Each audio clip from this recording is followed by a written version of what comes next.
সবাইকে আজকে তোমাদেরকে আবার একটা নতুন ভিডিওতে স্বাগত।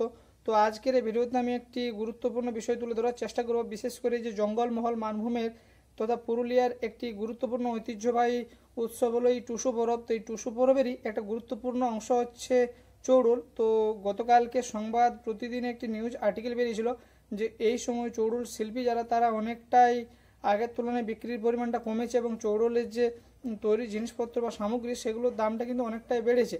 আরেকটা কারণ হচ্ছে এই পুরুলিয়ার যে লোক সংস্কৃতির একটি গুরুত্বপূর্ণ অংশ টুসু পরব, সেই চৌড়ল।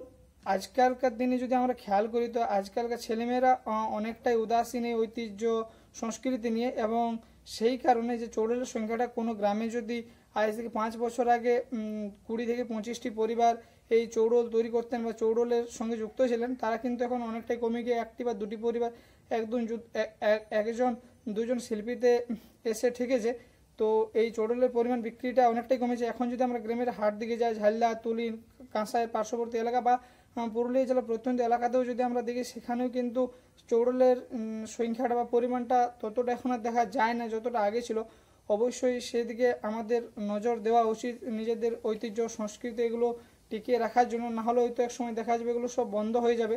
তো সেটা কিন্তু অবশ্যই উচিত নয়, আমাদেরই খেয়াল রাখতে হবে।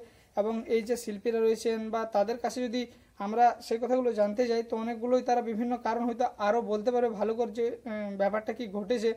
তো এই টুসু পরব কিন্তু বিশেষ করে না, আজ থেকে যদি 5 থেকে 6 বছর আগে আমরা চলে যাই তাহলেই দেখতে পাবো সেখানে কিন্তু পুরো মাস জুড়ে এই টুসু পরবের আবহ বিরাজমান থাকতো। এবং সেই সময় গ্রামের মহিলা হোক, মেয়ে হোক, ছেলেরা হোক, সবাই কিন্তু এই পর্বের সঙ্গে একটা সুন্দর স্থাপন করতো। যে পুরুলিয়ার যে লোক সংস্কৃতি রয়েছে সেগুলো তারা অনেকটাই উল্লেখযোগ্যভাবে ছিল। এবং শুধু এই টুসু পর্বের ক্ষেত্রে নয়, অন্যান্য যেসব আমরা লোক সংস্কৃতি দেখছি, ঐতিহ্য দেখছি, সেগুলো কিন্তু এখন দিনকে দিন অনেকটা কমে আসছে।